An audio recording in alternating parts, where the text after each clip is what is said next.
Lepo zdrav iz Trbovelj, iz mesta akrobatov, kjer mladi s svojimi inovacijami iščejo mesto pod soncem. Od leta 1992 ga ima podjetje Dovolj, katerega ustanovitelj Dušan Olaj je naš gost. Gre za svetovno znano podjetje, uveljavljeno na področju projektiranja, proizvodnje in montaže napihljivih hal oziroma balonov, ki razvija tudi bivak za astronavte za življenje na Marsu. Dober večer, gospod Olaj, oziroma dobrodošli. Dober večer, hvala za vabilo. Ja.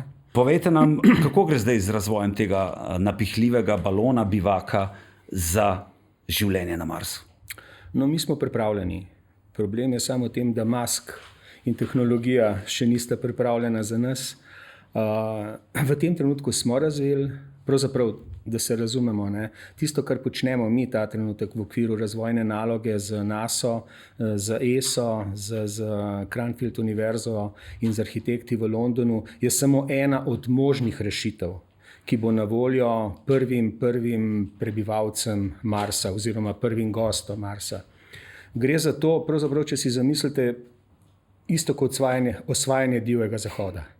Se pravi, imaš neko široko prostranstvo, tako kot so takrat tisti prvi naseljenci Amerike šli z vozovi daleč, tako v tem našem primeru gredo z nekim minimalnim volumnom, minimalno težo na Mars, napihnejo to zadevo in živijo noter. Karikirano. Zdaj, zakaj? Ne? V bistvu NASA nas je izbrala, NASA je potrkala na naša vrata, zaradi tega, ker mi smo na Zemlji pravzaprav že delali v ekstremnih razmerah. Naši objekti stojijo na zemlji Franca Jožefa, predvsem pa v naftni industriji v Sibiriji, kjer so največja nahajališča nafte in plina pravzaprav zelo daleč. In eno od takih nahajališč smo mi 15 let nazaj pokrili, cirka 1000 km do najbližjega letališča ali prvega mesta. S helikopterji so na tisto prostranstvo brez vsega pripeljali naše napihljive šotore, jih napihnili, znotraj vzpostavili razmere za to življenje. Tja so prišli delavci, od tam naprej je potem zraslo, danes je to mesto, ki ima milijon prebivalcev v 15 letih. Približno ista filozofija velja tudi za Mars. Ista filozofija. Kakšni materiali so to? Zdaj, material je pravzaprav neko presenečenje pri materialih ni. Kemijsko so to etve membrane, sicer izboljšane, tudi tu tehnologija napreduje. Bistvo je pravzaprav v sami zasnovi in konceptu tega bivaka. Ne. Se pravi, največja težava osvajanja Marsa danes je v bistvu prevoz tovora. 1 kilogram tovora stane ta trenutek med $1 in $2 milijona. Zamislite si, kaj je treba spraviti, da boš ti naredil en bivak. In zdaj, pravzaprav s temi našimi rešitvami, temi napihljivimi halami, mi z najmanjšim možnim volumnom in težo lahko pokrijemo največjo možno površino. In to je osnova tega razmišljanja. Prva. Druga je, da pravzaprav kot gradbeni element med membranami uporabimo led, ki ga je na Marsu kolikor ga hoče. Se pravi, mi ga raztopimo in ga damo med membrane. Naredimo zid 60-80 cm, s tem rešimo dve zadevi. Toplotno izolativnost in kozmično sevanje. In tretjič, tisto, kar je, to so seveda začasni bivaki. In tretje, kar je, potem, ko jih ne potrebuješ več, pravzaprav ti lahko s katalizo ta led razbijaš na vodik in kisik uporabi za dihanje, vodik pa za pogonsko gorivo nazaj na Zemljo. To je osnova celotnega razmišljanja. Od tu naprej seveda pa je potem koordinatni sistem, roboti, 100,000, ne vem koliko procentna zanesljivost celotne operacije. Mi smo ta trenutek, mislim, da eni redkih, ne vem še za koga drugega, ki smo to prakticirali v zemeljskih razmerah in dokazali, da je zadeva možna. Pa odkje je ideja, ne, da ste se lotili, recimo, ne vem, razvoja za Mars? Ne, Mars je prišel sam od sebe. Mars ni bil plod nekega načrtovanja drugega. Mars je bil preprosto potreba nase in raziskovalne skupine po nečem novem. Zdaj, za nas, da se razumemo, je Mars izlet v stran. Z komercialnega stališča v tem trenutku to ni absolutno donosen posel v nobenem primeru. Sicer dobiš povrnjena razvojna sredstva v nekem delu. Bistveno bolj važno tukaj je, da mi danes delamo z materiali bodočnosti, da se ukvarjamo s tehnologijami bodočnosti, do katerih marsikdo drug nima dostopa. Nima pa dostopa iz enega čisto enostavnega razloga, ker so predrage.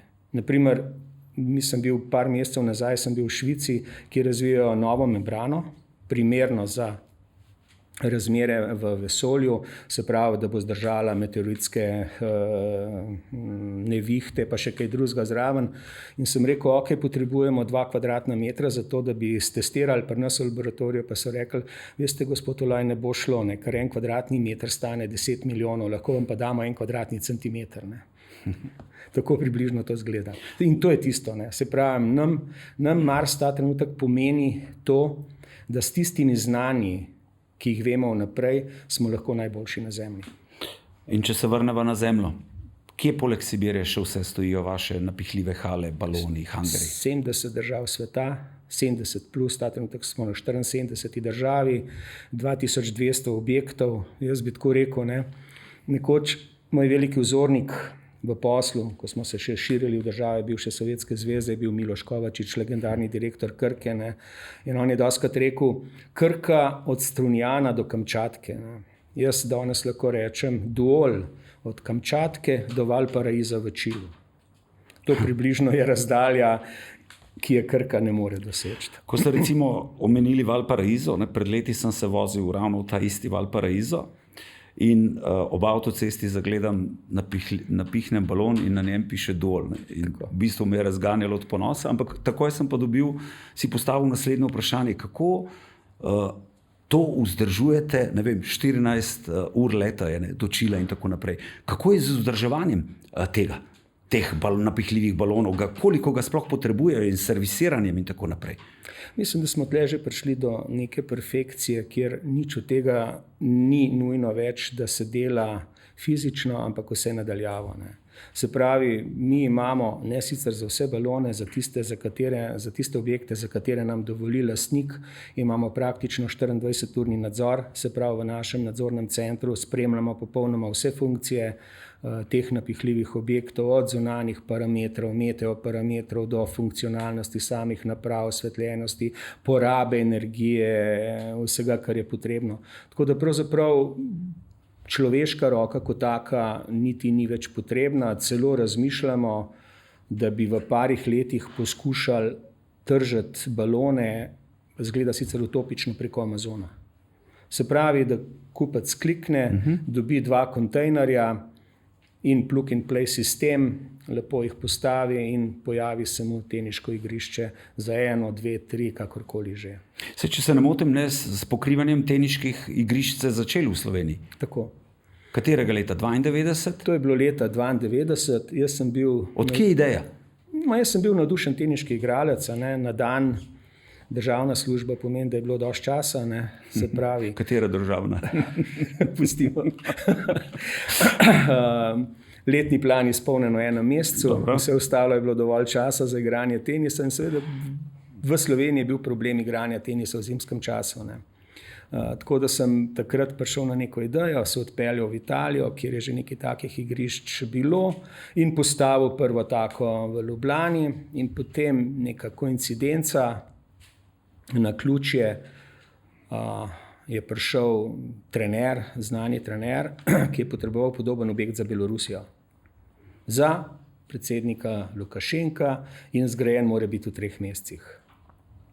Izziv? Izziv.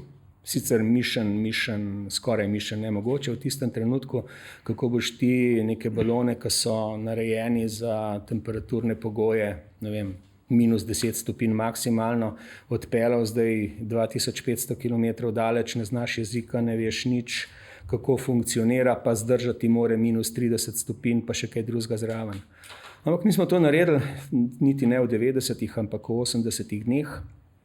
To je bilo za predsednika Lukašenka, k njemu je pa na obisk prišel kazahstanski predsednik Nazarbajev In takoj po odigrani, pa jaz sem bil takrat prisoten na tisti partiji tenisa, ki ste odigrala, takoj po končani partiji tenisa je do mene stopil njegov tajnik in rekel, da želijo podobno igrišče imeti v Almatiju v Kazahstanu.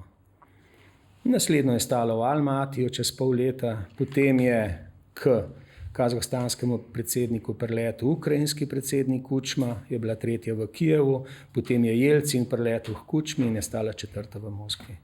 In potem je bil, Rusija takrat vaš glavni trg? Rusija je bila pravzaprav 90+%. Mislim, Slovenijo smo mi nekem, tako rekel, žargonu napihali v parih letih. Potencial Slovenije je 50 teniških balonov plus minus, to je bilo relativno hitro pokrito, jasno, na tem se ni dal živeti.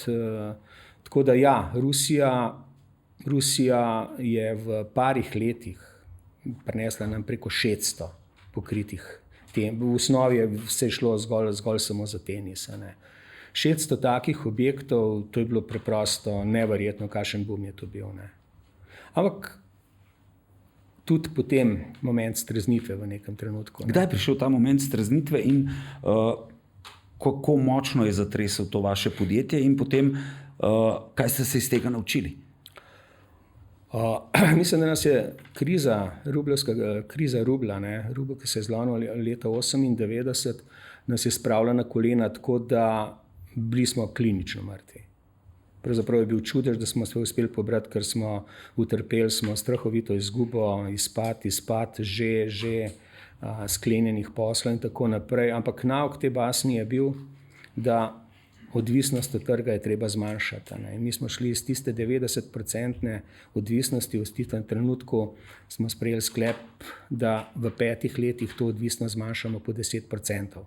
In to smo naredili, v 5 letih smo to spravili po 10%, pod 5%, kar ni bilo lahko, ker je bilo treba iskati nove trge. Ampak od tam naprej potem je bilo vse lažje. In to je tudi eden od... Zakaj je bilo vse lažje od tam naprej? Zaradi tega, ker smo dobili neko širino, ker z ruskim trgom smo bili v bistvu ukalupljeni. Imeli smo en nivo strank, en nivo problemov. Veste, ker danes, mislim, da tako rečem, danes, če pogledaš, naši najboljši razvijalci, Dol ima 2200 zaposlenih v razvojnem oddelku. 2200, ampak ko rečem 2200, govorimo o 2200 kupcih. Tvoji kupci so najboljši razvoj, najboljše raziskave, najboljši razvoj. Ruski je bil del stereotipa. Mi smo se poskušali potem, jaz se spomnim, iz Moskve na sejmu sem spoznal predsednika ene od velikih norveških naftnih družb. Pa sem letel v Oslo. V Oslo so se mi smejali. Ko sem jaz prišel z napihljivimi halami, so rekli, veste kaj, mi tega ne potrebujemo, zaradi tega mi imamo dovolj denarja, da si gradimo fiksne objekte. Danes je praktično 80% vseh dvoran v Skandinaviji, nogometnih in teniških, pod baloni. Kako težko je bilo prebiti to razmišljanje? Ja, zdaj, če pomislim, če se štejem, vse sejme, vse poti in vse ostalo, zelo težko. Ampak to so bili drugi časi. Tam je bilo, tam nisi imel konkurence v pravem pomenu besede. JC Marketing leta 1992 je tako, vzel si kataloge od svojega dobavitelja, prelepil čez, dal svojo nalepko, pa si rekel, da si ti proizvajalec in kupec te kupil. Danes potencialni kupec nas uči, kaj konkurenca dela, za koliko dela, koliko imamo profit margin noter, koliko je še rezerve v ceni in tako naprej. To so bili, si pravim, drugi časi. Kako se sedanji časi razlikujejo od tedanjih časov? Vi ste v enem od pogovorov dejali, da so slovenski podjetniki v bistvu dobri inženirji, delovni in tako naprej, ampak da to enostavno ni dovolj, da manjka samozavest. Ja, težava, ki jo imajo, jaz vidim, težava v Sloveniji je, da to vejo samo oni, ali pa ozek krog okoli njih, ne vejo pa kupci. Če kupec ne ve zate, te ne more kupiti. Jaz sem parkrat obstaja en tak čudovit ukrajinski pregovor, ki pravi, volka krmijo noge. Pomeni, ali pa, če boš stopil po stopinjah nekoga pred seboj, ga nikoli ne boš prehitel. To sta dve taki pravili, ki se jih poskušam držati. Treba je tu svet. Slovenija je dejansko premajhna. Jaz gledam kolege iz 90-ih let, so me gledali, pa kaj ti spet gor rinaš, poglej, koliko denarja imaš tlele v krogu, 400 km, 500 km, matra se v tisti zimi in mraz in tako naprej. Sem rekel, lejte, fanti, ne vem, delam pač to. Vse danes je jasno, zakaj to delamo. Ker danes, ne vem, mislim, da je teoretično nemogoče, če bi danes začel, da bi lahko v nekem realnem času usvojil tak trg, pa toliko prodal. Preprosto, ker so časi drugi. In vi pravite, da zdaj ni več nič by the book? Absolutno ni nič by the book. Mislim, da je ta svet se začel tako hitro vrteti, da tisto by the book, jaz pravzaprav je tako. Ena od stvari, ki sem je tudi parkrat že povedal, jaz kakšno knjigo preberem, nisem pa fan knjig. Iz enega enostavnega razloga, ker te kontaminirajo. Zakaj? Zaradi tega, ker ti v bistvu dajo, da razmišljaš na način nekoga, ki je tisto knjigo napisal. Tam, kjer so vsi, tam ni nič. Zgodba o uspehu je sicer fajn, ampak jaz tako pravim. Zgodbe o uspehu, to so napaka sistema. In zdaj slediti takim zgodbam, tam je gneča prevelika. Ti ne bo ratal. Se pravi, pojdi ven od tega. Jaz sem bil vedno sem bil v življenju tak. Zunaj, ampak pravim pomenu besede out of the box. Ko so šli drugi tja, sem šel jaz sem. Malček tudi mogoče šahovske logike, ampak... Ste dober šahist? Pa dober je, Kasparov pa Karpov me natovčeta, pa tudi Kašance. Ampak to je malo. Ne, sem poprečen.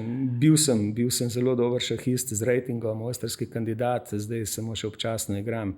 Pa niti ne igram več rad, ravno zaradi tega, ker me ta moj računalnik, če igrava na 5 minut, vedno nabije. Tudi tukaj je sprememba. Kdaj ste vi spremenili nabor vaših produktov, da ste šli iz teh najprej napihljivih hal za tenis, potem naprej? Se je to zgodilo potem po tej izkušnji z Rusijo, ali ste že prej razvijali te industrijske hale in tako naprej? Kdaj je bil ta prelom se zgodil? To je bilo mislim, da je bilo leta 2002 ali 2003, smo mi na največjem svetovnem sejmu dobili nagrado za največ prodanih igrišč z umetno travo. In jaz stojim gor na odru, prejemam tisto nagrado, namreč v Rusijo, ko smo prodali, tam smo prodali tudi mi smo zgradili preko 150 nogometnih igrišč, preko 1000 igrišč z umetno travo, z hardcourtom in tako naprej. In jaz, ko sem sprejemal to nagrado, kaj že mi delamo? Mi se vendar ukvarjamo z baloni, ne pa z kompletiranjem teniških igrišč z nekimi športnimi podi. Drugo razmišljanje, ok, trgovcem. Sem trgovec, kar pomeni, da slej ko prej bo vsi tisti, ki mi jaz danes prodajam, najdel direktno pot do tja in začeli sami prodajati. Zato smo takrat presekali, pa smo rekli, en izdelek cel svet. Se pravi, umaknili smo vse iz prodajnega programa Duola in smo rekli, naš edini produkt bodo balonske hale, v tem želimo biti številka 1 na svetu. Potem pa seveda iz teh tenisa smo šli potem v diverzifikacijo. Tenis ni bil dovolj, pa smo bili prvi, ki smo si upali pokriti hokejsko igrišče, ki ima svojo specifiko, prvi, ki smo pokrivali bazene pri minus 50 stopinjah, prvi, ki smo konjušnice pokrivali, delali rastlinjake pod balon, niti ne vem, naprimer v Kazahstanu pa na zemlji Franca Jožefa delali pa v Sibiri prebivališča za delavce in tako naprej. In iz tega potem so rasle zgodbe, do vseh teh zgodb, do katerih danes, ko si upamo postavljati balone, ki pokrivajo, ne vem, ta trenutek 3, 4, 5 nogometnih igrišč. Ta trenutek imamo v pipelineu projekt 40,000 kvadratnih metrov, to je 200 metrov krat 200 metrov deponije odpadkov, recimo. Pa kako lahko taka konstrukcija stoji? Kje so te tehnične rešitve, da je napihljiva? Zrak. Je nekaj zakonitosti, ne, ampak v končni fazi je tako, ne, najbolj komplicirane stvari na svetu so ponavadi najbolj enostavne. Ne. In tudi v tem primeru gre za to, se pravi, govoriva o nekem nadtlaku, ki je potreben. Tu zadaj seveda pa potem je vse tisto znanje, razvoj, karkoli že, a ne, da ti prideš do tega, da si upaš tako velike stvari postaviti. Ne. Jaz doskrat kole, ko me kupec spraša, ne, zakaj se moram jaz odločiti, če se odločam med Duolom in neko drugo konkurenco, zakaj se ne jaz odločam za vas? Jaz mu ponavadi rečem, veste zakaj? Zaradi tega, ne samo zaradi tega, ker smo najdli na trgu, ampak ker smo verjetno mi že vse možne napake naredili. To je to. Imate veliko posnemovalcev na trgu? Vedno več. Vedno več. Pravzaprav smo kot pionirji na tem področju, ne, sami sebi dejansko ustvarjamo konkurenco. Ne. Smo dejansko v tem trenutku absolutni tehnološki lider v svetovnem merilu, to nam vsi priznavajo. Vse te izboljšave, mi letno registriramo 3 do 4 patente, niti ne govorimo o tehničnih izboljšavah in vsem, povsod nas posnemajo. Tako da, če smo se včasih še hvalili, pa tudi jaz sem bil na LinkedInu, tako zelo pogosto sem začel objavljati in zdaj pravijo, da to ni zdravo. Ne. Da je mogoče kakšna stvar dobro zadržati nekaj časa tudi zase, pa potem malce kasneje povedati to. Letalski hangar razvijate zdaj za... Ja, to pa je zdaj ena od stvari, ki nam je ratala, to je pa 10 let nekega razvoja. Hangari, problem, ki ga imamo, ne, imamo kar precej povpraševanj na Middle Eastu za letalsko industrijo. Problem teh balonov je, da jih ti ne moreš odpreti, ker se bojo porušili, ker nimajo nadtlaka. Tako da smo šli v varianto napihljivih lokov, kjer pa se fizika začne ali pa neha pri nosilnosti teh lokov.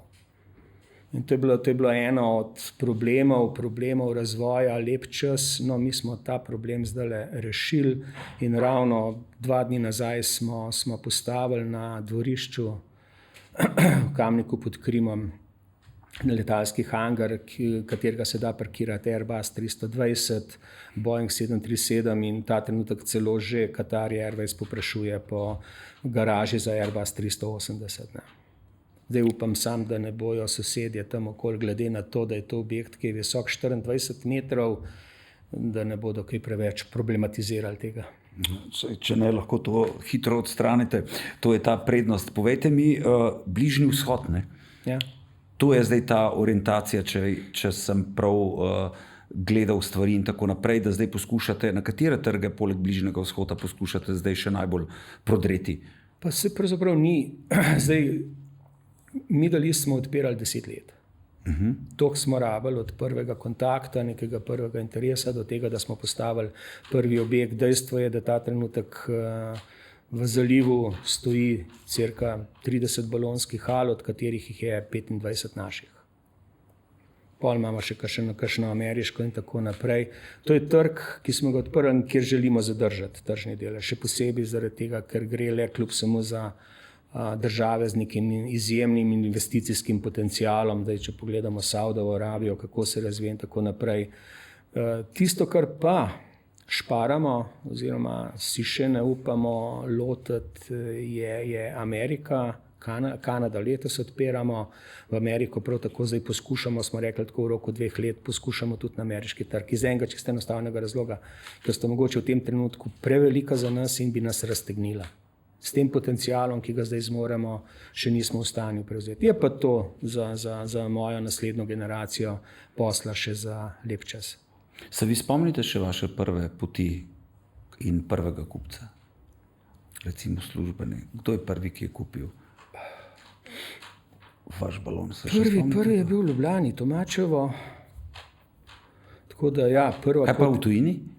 V tujini je bil pa prvi, verjeli ali ne, Lukašenko, Belorusija. To je bilo zanimivo. Ne? Pa kako ste prišli sploh do tja? Se pravim, to je bil nek kontakt v Sloveniji preko nekega beloruskega trenerja. Spomnim se te prve poti z vlakom, Ljubljana, Dunaj, Brest, menjava vlaka, Minsk.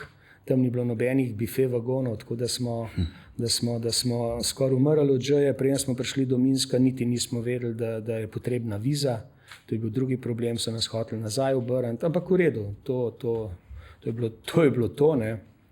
No, potem iz tega vlaka, potem ni bilo več časa za vlak, so se začeli avioni. Spomnim se tudi, naprimer, taka druga pot, ki je bila res spektakularna, je bila v Almato v Kazahstan, ne. Tam so me, dvakrat v življenju sem bil zaprt. V Almati so me na mejnem prehodu zaprli zaradi tega, ker so me obtožili, da prihajam iz države, ki ne obstaja. Leta 1994, takrat nihče ni vedel, da Slovenija od tistih na mejni kontroli obstaja, ne. Drugič sem bil zaprt v Sevastopolju na Krimu, tudi mislim, da leta 1994, zaradi tega, ker sem tja priletel 3 dni potem, ko je Sevastopol postal odprto mesto. Prej je bil pa zaprto mesto. In tujci tam niso smeli prebivati v tistem mestu. Še poslujete v Ukrajini? Poslujemo v Ukrajini, ja. Mi smo Ukrajina je naš relativno bil včasih pomemben trg, ne, sej danes je meni žal, nekaj gledam, Donetsk, Harkov, Dnepropetrovsk, to so vse naši objekti. Vse posod v teh mestih imamo ne po enega, po 2, 3, 5 športnih dvoran. Kje ste bili vi takrat, ko se je začel ruski napad na Ukrajino? To je bila zanimiva varianta, zanimiva izkušnja. Ja. Jaz sem bil ravno tisto noč, ko se je začel napad, sem bil ob 11. zvečer, oziroma 11. zvečer sem bil še 100 km od poljsko-ukrajinske meje, ob 1. zjutraj bil sem na poti v Lvov k stranki in na meji, ko sem ga poklical, ker sem rabil spremstvo zaradi vozila in ostalega, mi je rekel: Dušan, samo obrni se pa pojdi nazaj, ne hodi v Ukrajino. Ne. Pravzaprav niti nismo vedeli točno, kaj se dogaja. Ne. Pol čez 3 ure smo zvedeli za to novico. Ja.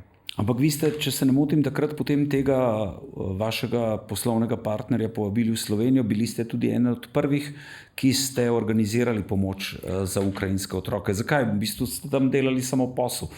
Lahko bi rekli tudi, dobro, vojna, umikam se, gremo naprej.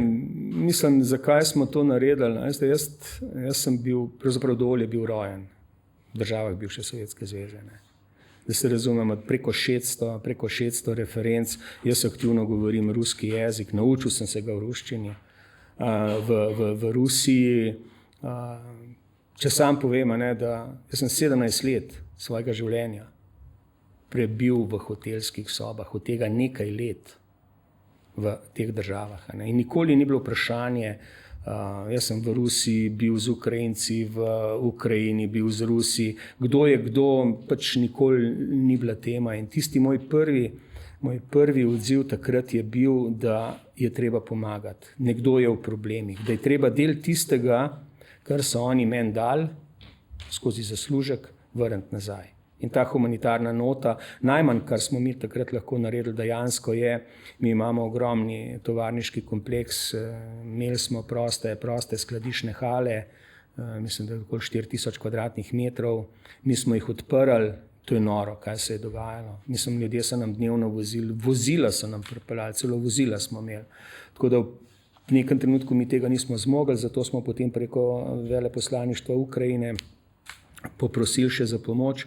In iz našega dvorišča je šlo v Ukrajine preko 200 šleperjev. Polno naloženih robe, od oblačil, sanitetnega materiala, hrane, vsega. Kako ste vi sploh začeli? Ne? Kaj vas je pognalo na to podjetniško pot? Poleg te priložnosti, jaz mislim, da jaz sem eden od tistih, jaz bi tako rekel, jaz sem eksistenčni podjetnik. Ne. Iz neke nuje ali pa fajta po preživetju. To je bilo tisto. Ne. Se pravi, nekaj doseči. Zakaj ste bili potisnjeni v to takšno situacijo? Zdaj tudi tako. Ne. Jaz sem v bistvu, moje otroštvo je bilo zelo težko. Ne. Jaz sem odrastel pri 5 letih, ko sva z 2-letno sestro ostala brez mame, kar pomeni, da 6-7 let star sem previjal, sestro je vodil v vrtec in tako naprej. Pri 7 letih sem pomagal v vasi kmetom, se pravi, bil sem pomočnik, lahko rečemo hlapec. služil denar, od takrat pa praktično ves čas mimo šole, mimo študija, zato da pač smo imeli denar. Ne. To je to. Lahko rečem, mislim, ni bilo to otroštvo, kjer bi mi bilo vse omogočeno. Vedno sem bil, nikoli nisem bil, vam rekel zdaj, lačen, ampak vse ostalo je pa manjkalo. In koliko vas je to, ne, da ste bili eksistenčno odvisni od tega, kaj boste naredili, gnalo v tem podjetništvu? Recimo, mislite, da je bila to za vas prednost pred ostalimi? Pravzaprav tako. Lani smo se malo več o tem pogovarjali, ko je sin prevzel, ampak meni nikoli v življenju, pravzaprav meni ni smel spodrsniti, jaz nisem smel izgubiti. Ker če bi izgubil, bi ostali bili ogroženi. Jaz mislim, da to je bila tista moja prednost. Predvsem, fight. Do vrha, ko je najtežji, še potisniti je čez. Ker pol se ti tako odpre na svet. Pol, ko si enkrat šel čez prvo bolečino, pol je druga, tretja, peta, deseta, je vseeno. In to je bil tudi vaš način vodenja podjetja in razvoja? Mislim, zdaj, če govoriva o tem, vedno sem vodil podjetje sam, to je res, je pa tako, dol nisem jaz. To je problem v tem trenutku, ko poskušam deinštalirati sebe, pa dual Dušan Olaj, pa ja, poslovnim partnerjem razložiti, da dual nisem jaz, da je to nekaj drugega, da je to sistem. Vse skozi sem pa pravzaprav nikogar nisem imel nad sabo. Vsta čas do lani, ko sem podjetje pravzaprav v nekem smislu predal v soupravljanje, sem bil jaz edini. Sinu Anžeju ste to predali. Kako funkcionira to zdaj? Čisto redo.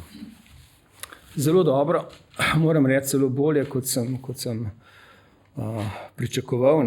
Lani, zanimiv dogodek je bil lani, ko sem bil zaradi nekih zdravstvenih težav mesec dni popolnoma odsoten iz življenja in niti nisem vedel za Delovo nagrado. In so mi pol 14 dneh, ko sem spet prišel do medijev, do vsega, ko sem gledal, so mi vsi rekli, da Mali je bil fenomenalen na odru. Tako da prevzema, ampak to je druga generacija. To je način razmišljanja, generacija danes je popolnoma drugačen, kot je tiste, kako smo mi razmišljali o poslu. Sem pa ta trenutek absolutno miren, Dol je v dobrih rokah. Tudi to, kar je najbolj važno, to ni bila moja želja, to je bila njegova želja. On je sam do mene prišel, diplomiran politolog, ga je očka hotel potisniti nekam v mednarodno diplomacijo, evo, se najde v Dolu, na drugi strani je njegov oče hotel je v politiko, prav zanimiv svet. Prav obratno, ampak koliko časa je bil vaš sin vpet v to podjetje? Ta trenutek 8 leta. 8 leta?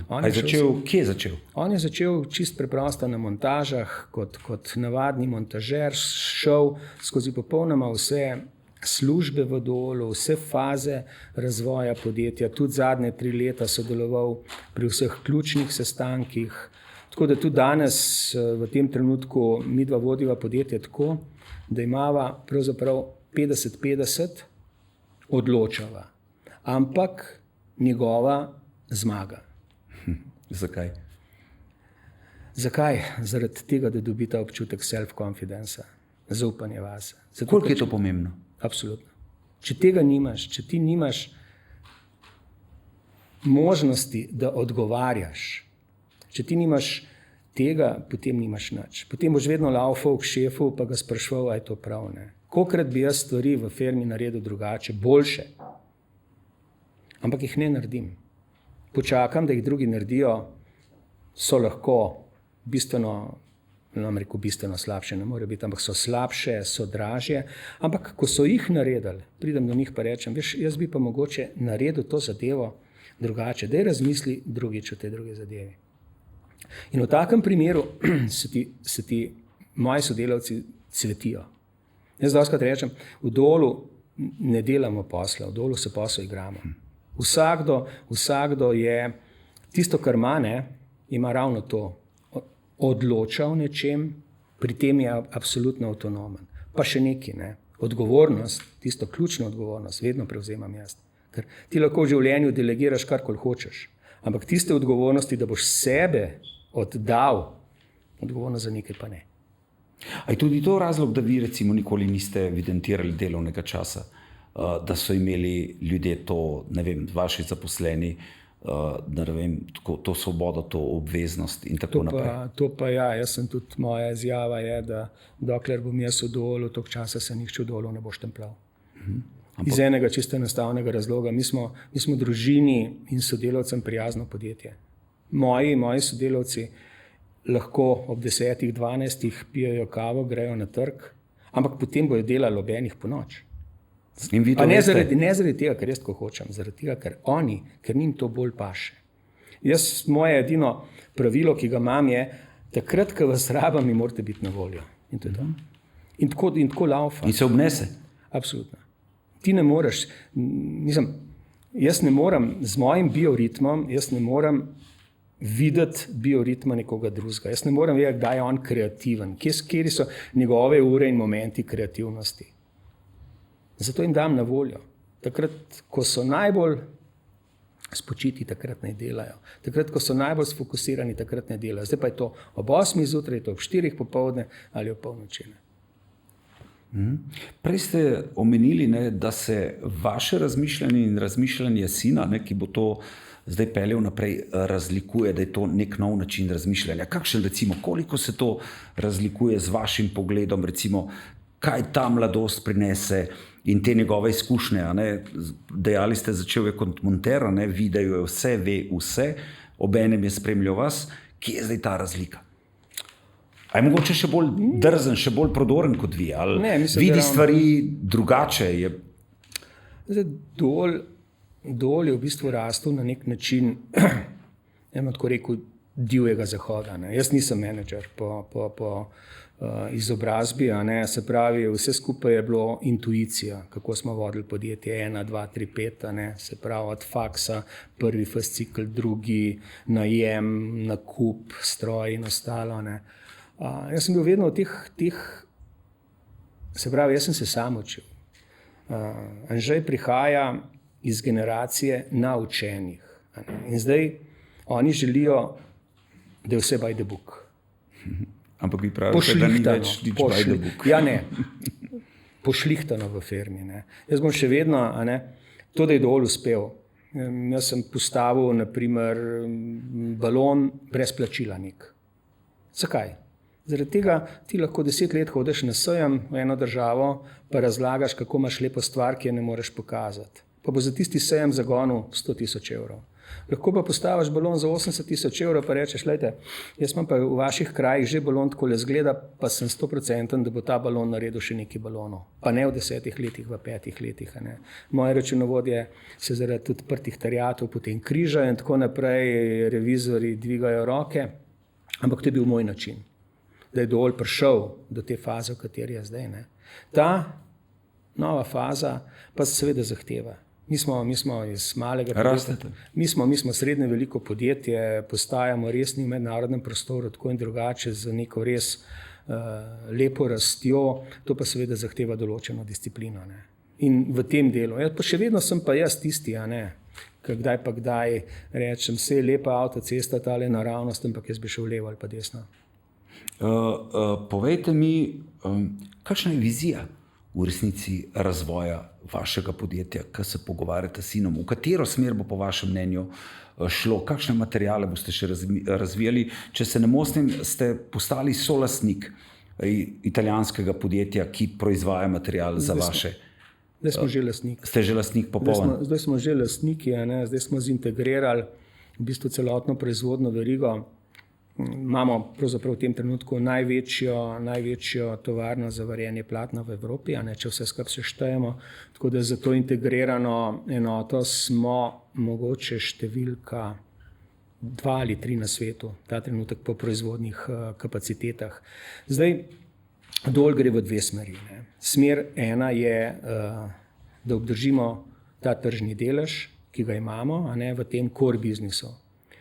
Druga stvar, Dol je registriran kot razvojno-raziskovalna inštitucija, druga stvar je, se pravi, znanstveni razvoj. To je tisto, kar generira ta trenutek NASA, ESA, pa še nekaj drugih inštitucij, s katerimi sodelujemo in kjer mi ta trenutek razvijamo, patentiramo, tehnično izboljšujemo.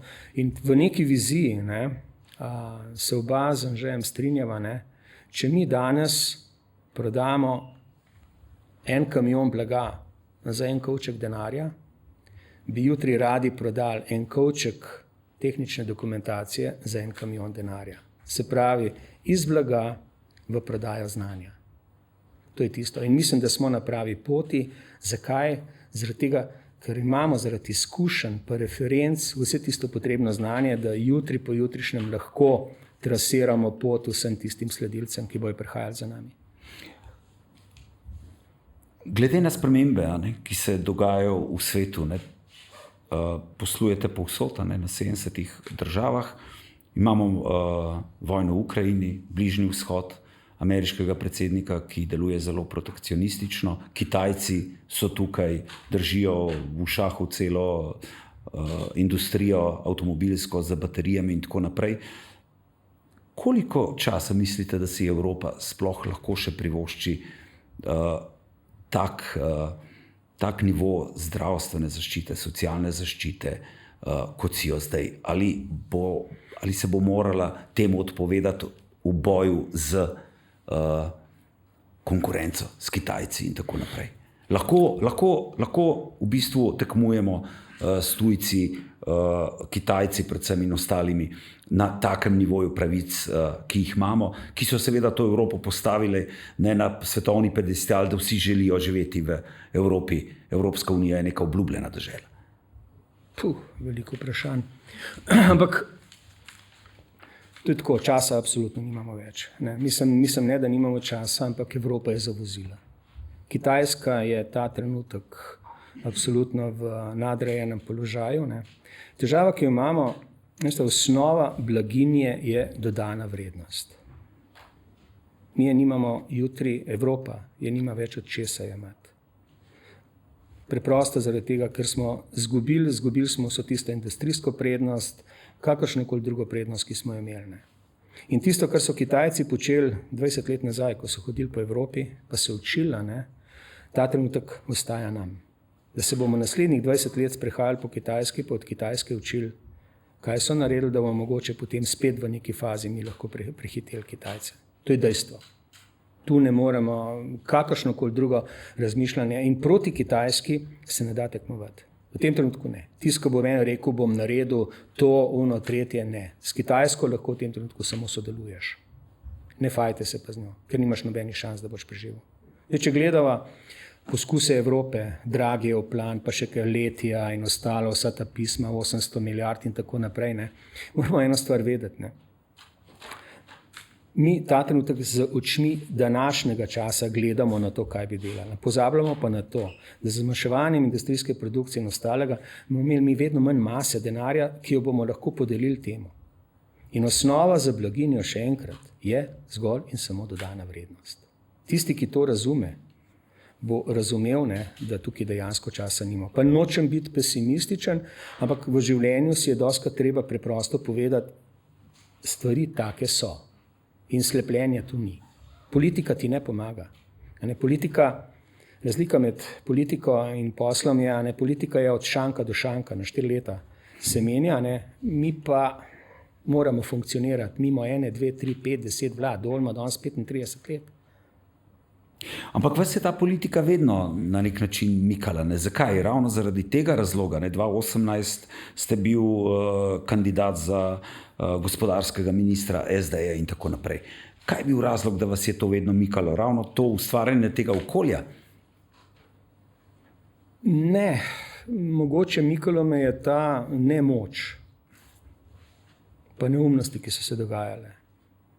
Pa mogoče razmišljanje, da če pa jaz tja pridem, bi pa lahko te stvari drugače naredil. Ampak Dober je, jaz tako rečem, ni bila to čisto moja želja, bil je predlog. V bistvu povabilo, 2018 je bilo to povabilo v politiko, čisto po strokovni plati, če grem v vlado kot kandidat za gospodarskega ministra, tako da jaz sem takrat to sprejel, mislim, da sem bil zelo blizu tej funkciji, pa potem zadnji trenutek skozi usklajevanje ni šlo čez, dobro, da se je to zgodilo. Ne. Zakaj? Zaradi tega, da sem že takrat spoznal, kar bi mogoče poskušal čez 1 leto na volitvah, da nisem za politika, da mogoče podjetniki absolutno nismo za politike, ne, ker politika je popolnoma nekaj drugega, kot je posel. Ne. Poslu ti vedno sprejemaš najboljše možne rešitve.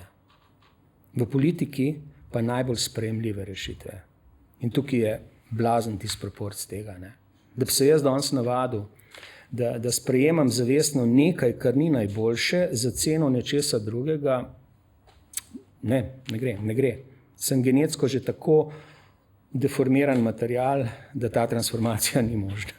Kako pa gledate zdaj recimo na aktualno politiko vlade? Zanimivo, ne, takrat vas je vabil SD, ne, za katerega mnogi menijo, da nima pravega odnosa do podjetnikov in podjetništva. A vi mislite, da se sedanja vlada dovolj zaveda pomena teh družinskih podjetij, da tako rečem, oziroma slovenska politika, ki v bistvu na nek način, spomnim se, pogovarjal sem se enkrat z enim ekonomistom, ne, ki je gospodom Zakrajškom, ki dela v banki, ameriški banki, in mi je razlagal, je rekel, Uroš, a veste, zakaj je Slovenija tako dobro prekrmarila tisto krizo in tako naprej, pa Amerika tako slabo, ne, ker mi imamo velike multinacionalke in to je kot tanker. Ne. Preden tanker zavije, rabi svoj čas. Mala, družinska, srednja podjetja pa so bolj okretna in hitrejša. Ali mislite, da se politika dovolj zaveda pomena teh podjetij? Ker znotraj tega je seveda tudi malce drugačen odnos in do zaposlenih, in do okolice, do te družbene odgovornosti in tako naprej. Ja, zdaj, kar se politike tiče, se trudim ne razmišljati o tej politiki in sam čakam, kdaj bo čas spet. To je prva stvar. Kdaj bo čas spet? Za volitve. Okay. Drugo, kar je, ja, mala srednja podjetja so hrbtenica. Ne. Veliki sistemi so rigidni. Zdaj mi potrebujemo čas. Moramo razumeti, razlika med nami in veliko večino ostalih držav je, da mi imamo tradicijo podjetništva 30 let, ne več. To je premalo. Mi ta trenutek nas je, ta prva generacija nas podjetnikov iz leta 1990 ne gre počasi v penzijo. To je zdaj ta v bistvu najbolj kruta faza tranzicije slovenskega malega in srednjega posla se zdaj dogaja, ker ob tem prenosu se zna zgoditi, da bo polovica podjetij prodanih, nekaj pa jih bo, oziroma z veliko verjetnostjo propadala, ker zaradi ne bo kontinuitete. To je najbolj ranljiva faza. Potem po drugi, tretji generaciji prenosa podjetja so podjetja že stabilizirana. Ne.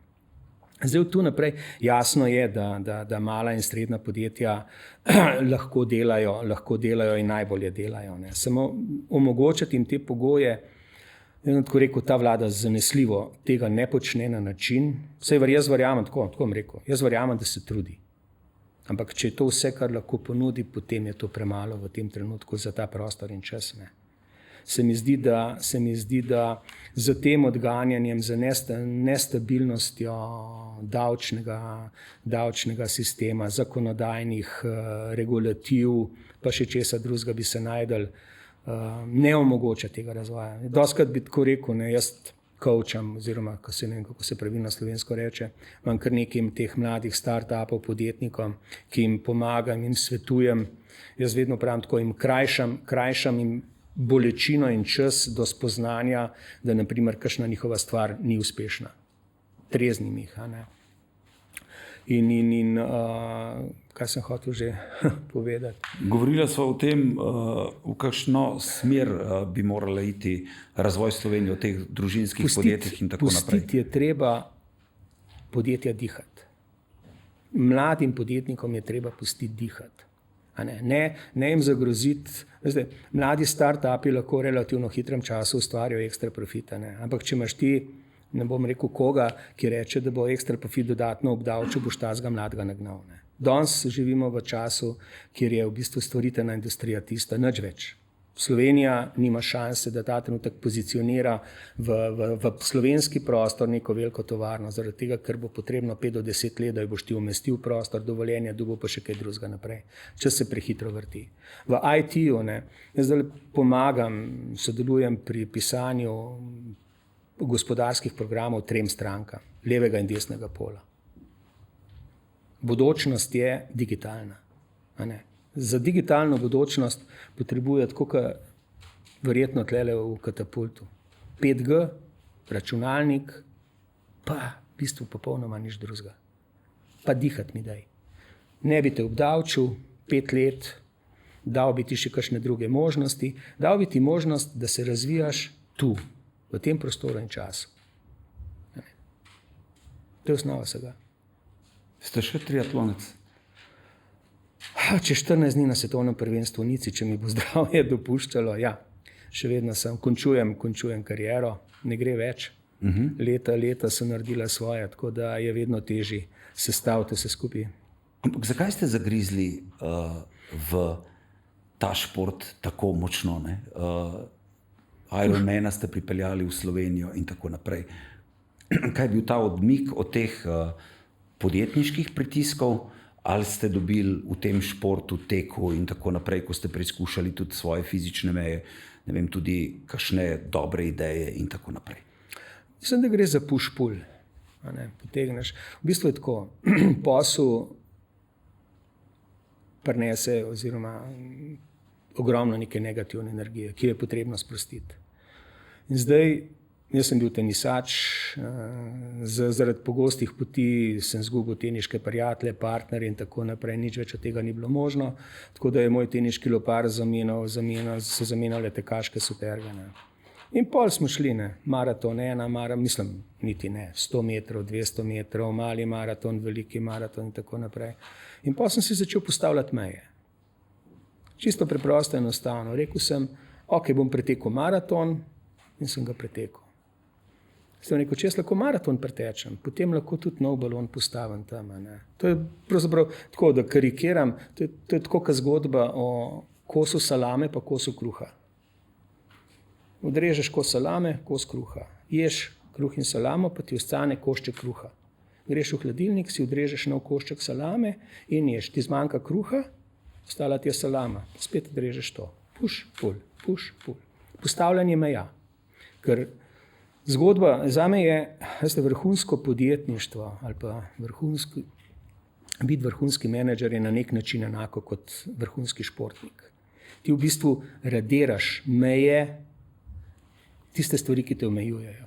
Vrhunski športnik je vrhunski športnik zaradi tega, ker gre preko praga svojih zmožnosti, bolečine in tako naprej. Enako je v poslu. In to je tisto, kar te lahko, ker to je neverjetno, jaz sem to spoznaval, ne vem, tam na moj najdaljši tek je bilo 100 mil, 160 km, kad ti na 130 km, ti vse rdeče lučke gorijo, misliš, da ne boš več mogel, ampak ko greš čez tisti prag nemogočega, potem je, kot da se ni nič zgodilo, si spet na začetku. In to so pol tiste stvari, to so tista spoznanja, ki te potem pomikajo naprej. Ne se ustaviti. Ob tem seveda, da se zaveda, skoš ne smeš zgubiti. Ampak tudi v tem športu ste šli res visoko. Ste eden od 5 Slovencev, ki ste zaključili vseh 6 maratonov, največjih maratonov na svetu. 6 majors, to so Boston, Chicago, New York, Tokio, London, Berlin, pa zdaj so 7 dodali, tako da se mislil, da gremo v penzijo, pa ne morem, zdaj so še Sydney dodali, tako da drugo leto, ravno mislim, da je ta konc tedna je Sydney, drugo leto gremo še v Sydney, da bomo imeli 7 majorsi. Ja, res je, ja. Kaj vam je dala obala? Zdaj živite na obali. Kaj vam je dala obala? Kaj vam da to morje, recimo? Pa nek mir.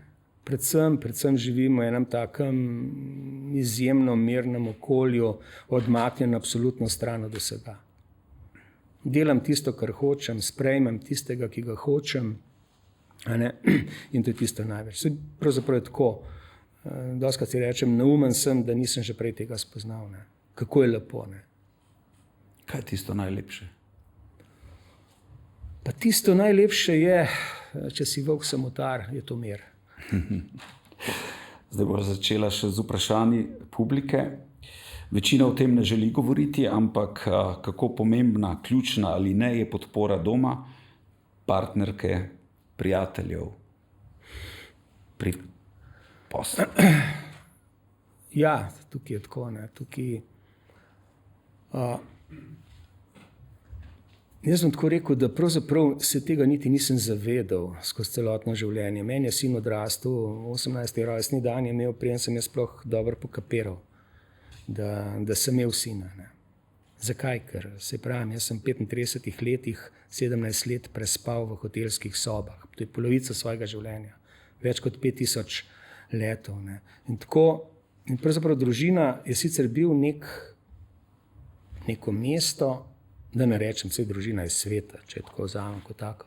Ampak je bilo neko mesto, kamor si se vrnil.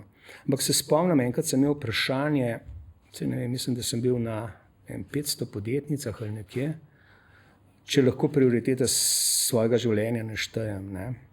In sem povedal približno tako. Dovolj, družina, jaz. Šok v publiki. Ne? Kako si upam jaz postaviti dovolj na prvo mesto, če je družina vendar prva. Ne? Ampak smo spet tam, ne? Ko moraš sam sebi priznati. Jaz o dovolju razmišljam 24 ur na dan. 365 dni na leto, 33 let. Vse v družini tudi razmišljam, ampak ne toliko. Se pravi, kjera je prva? Potem je to dovolj. Kolikokrat ste se recimo v tistih hotelskih sobah počutili recimo osamljenega, ali ste vedno rekli, to delam za firmo, za razvoj Duola, splača se? Nisem imel pravzaprav časa nikoli razmišljati o tem. Ker ste vedno razmišljali že o poslu, sestanku, ki bo vedno, naslednji ja, dan. jaz se pravim, šok zame je bil lani, ko sem predal podjetje sinu v soupravljanje. Ne? In ko so podpisala tisti dokument za prokuraturo, meni je ta kamen padel srca. Preprosto, kar naenkrat sem, kaj se dogaja z mano. Postal sem lahek. In pol so mi drugi rekli, ko smo se pogovarjali, kaj že, kako že, zakaj. Jaz sem od 5. leta starosti pa do lani v bistvu živel v neki presiji. Ne smeš, moraš, ne smeš zgubiti, moraš to delati, moraš skrbeti, moraš to narediti. Danes nič od tega ni treba več. To je tista velika razlika. In popolnoma se pravim neko novo spoznanje. Pa ne bom rekel, da mi je bilo kadarkoli, nikoli mi ni bilo žal za to, pa nikoli mi ni bilo težko. Vsem tem obdobju. Kako vidite današnjo mladino, ki gre v podjetništvo, kje smo konkretno drugačni od vas, kaj delamo narobe? Lažje vprašanje bi bilo, kaj delate prav. Lahko ga tudi tako obrneva, ni problem. Ne gre za to. Ne gre za to. Ne. Jaz spoštujem, prvo, tisto kar nekaj 10 podjetnikov, mladih startupov je prišlo do mene, če jim pomagam. Jaz sem neke vrste rekel, da ne bom nobenemu pisal nobenih programov, niti ne strategij, sem pa lahko kavč. Svetovalec pomeni, imaš 1 uro, ti mi povej, jaz ti bom pa povedal. Se pogovarjava. Ne. In v bistvu je tako, izgleda sicer kruto, ampak v 80% jim povem, zakaj naj tistega ne naredijo, kar so se namenili delati. Ne. Podjetništvo ni nekaj, kar se naučiš iz knjig. Ja, to je ena od mojih, tudi mislim, da so jo povzeli, ko sem govoril študentom ene od fakultet na podelitvi diploma. Ne, in sem povedal, ne, to, da imate diplomo v rokah, ne pomeni, da ste dobri. Diploma v rokah pomeni, da veste, kako razmišljajo vaši kolegi. Vi pa, če želite biti boljši od njih, boste mogli razmišljati drugače. Zato položite diplomo v omaro, pa pejte ven. Na kateri dosežek ste najbolj ponosni?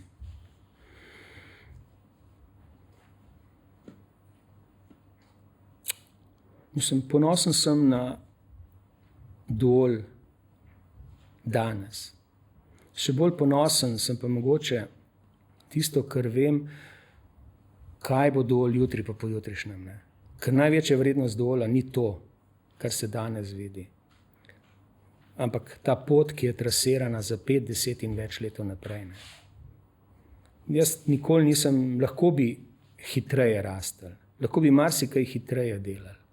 Ampak vedno je prevladala tisto, toliko, nikoli nisem šel preko sebe. Rekel sem, da sem lahko gremo, kar bo naprej lahko ogrozi Dool, lahko ogrozi mene, lahko ogrozi eksistenco, ne gremo. To je šahovska logika. Tako kot v šahu. Če želiš potegniti potezo, moraš premisliti. Moraš preštudirati, moraš povleči. Seveda, ura teče, je še ena stvar, ki se reče čas. Ampak kombinirano oboje. In šele potem, ko imaš ti odgovor na neki zakaj, potem veš, kaj boš naredil. In to je to. Se pravi še enkrat. V bistvu, tako, če pogledam danes, v vsem tem času, na svojih 64 let življenja. Ok, sin, Dool. Za konec, kaj je najpomembnejši nasvet, ki ste ga v življenju prejeli, sprašuje gledalci?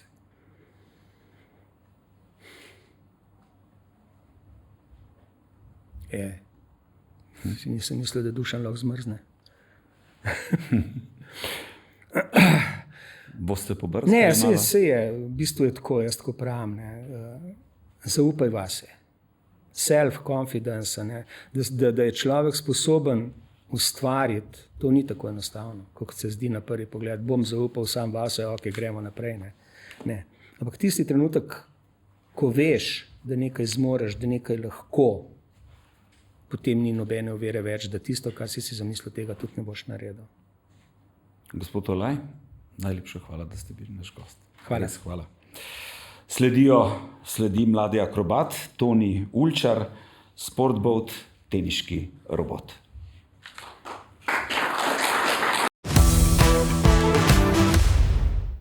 Evo, en lep pozdrav. Moje ime je Toni Ulčar in danes bi vam rad predstavil Sportboata. Sportboat je prvi premikajoči teniški top na svetu. Zdaj, zgodba se je v bistvu začela med korono, med pandemijo.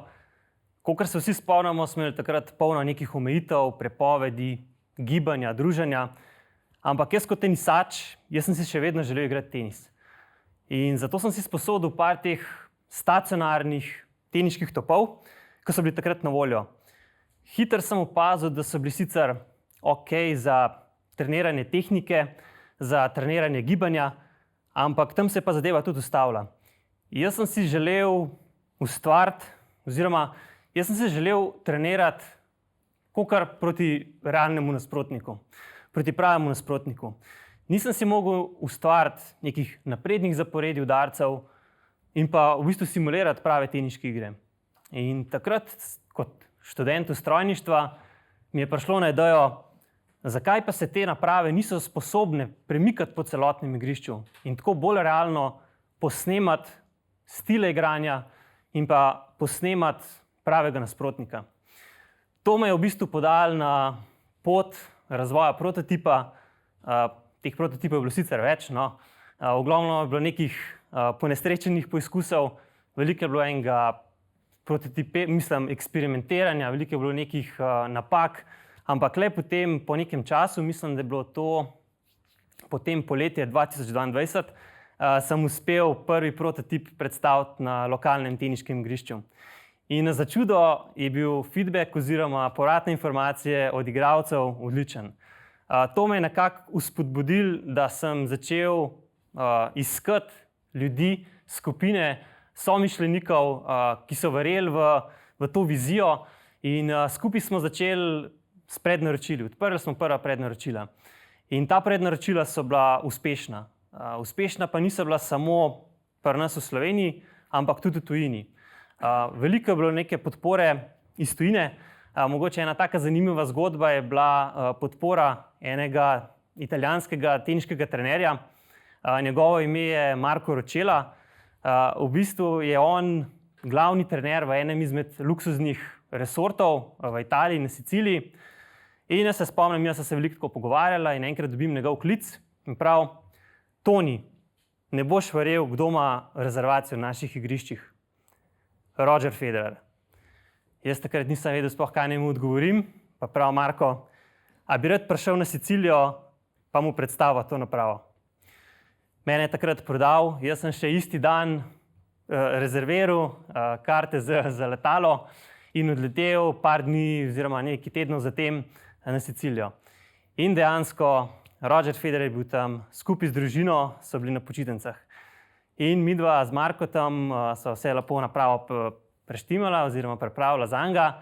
In mislim, da je bilo nek drugi, tretji dan, torek, sreda, pride Roger v klubsko hišico tega kompleksa in vidi napravo in vpraša, what's this? Kaj je to? In takrat sem imela midva čast z Markotom mu razložiti, kaj je Sportbot, kaj je vizija, kako je drugačen in kako mi vidimo prihodnost tenisa. Ni pa ta naprava Sportbot primerna samo za velezvezdnike, profesionalce, uporabljajo tudi otroci, rekreativci in pa seveda trenerji pri svojih treningih. Veliko se pogovarjamo z uporabniki, s kupci in v bistvu smo dojeli, da si želijo teniški top, ampak da je vedno večja potreba po celotnem ekosistemu, ki ga lahko teniški top omogoča. Namreč mi trenutno ponujamo fizični produkt, teniški top, skupaj z mobilno aplikacijo, s katero lahko upravljamo napravo, delamo različne vzorce in tako dalje. Kupci pa so nam v bistvu povedali, da si želijo analiz, da si želijo da si želijo dobiti priporočila, katere vaje in katere vzorce, katere treninge naj si sestavijo, da lahko oni najhitreje dosežejo svoje cilje. Trenutno smo fokusirani na tenis, zdaj pa se pri nas tudi pojavlja zdaj v svetu najhitreje rastoči šport, to je pedal, ki je nekako mešanica tenisa in pa skvaša. Tako da vsi izmed vas, tenisači oziroma igralci pedla, verjamem, da boste kmalu videli tudi Sportbota na igriščih. Hvala lepa.